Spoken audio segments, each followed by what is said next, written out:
So, y'all, I want to share my devotional with y'all because it was so good this morning, right? So the devotional was coming from Genesis 3, right? Which was the fall of man, fall of Adam and Eve, right? In the garden, right?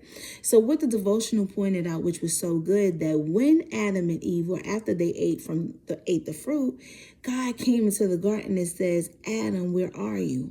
And what was so good about that was his compassion towards Adam, because he didn't say, what did you do? He said, where are you? He was concerned about him. Where are you? But it also opened the door for Adam to confess, to say what it is that he had did, right? But instead, what did Adam do? Adam says, the woman that you gave me the fruit and I ate of it, which means that he was trying to place blame on God and place blame on Eve, but he was given the instruction, right? He was given the instruction and all he had to do was follow the instruction, right? But that's just like us, right? God gives us instruction. I'm guilty of it, and we don't follow the instructions sometimes. But God was so compassionate that even though they were disobedient, he still made them close, right? In the garden, right? And he moved them from the tree of life. Why? Because they had knowledge of good and evil. And so if they would have ate from the tree of life, that wouldn't have been good either.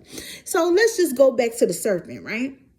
Now, the serpent deceives the woman and says, surely you will not die, for you will be wise like God, and you will have the knowledge of good and evil, right? So the enemy tried to offer them something that they already had, a counterfeit, which is the same thing he does now, right? He will offer us what God already has for us, but offer it his way. Why?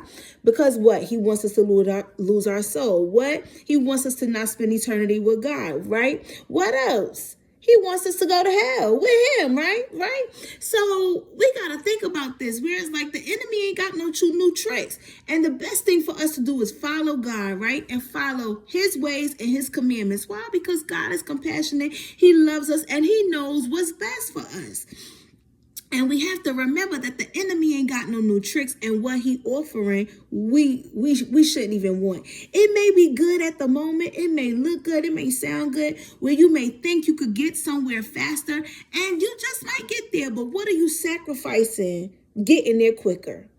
What are you sacrificing? Are you sacrificing your soul? Are you sacrificing your time? Are you sacrificing people? What are you sacrificing to get what God may already have for you? But if you just do it his way, where he teaches you and builds you up and builds your character, builds your perseverance, and builds you up for what's ahead. And when God builds you, he's trying to give you longevity. The enemy is not.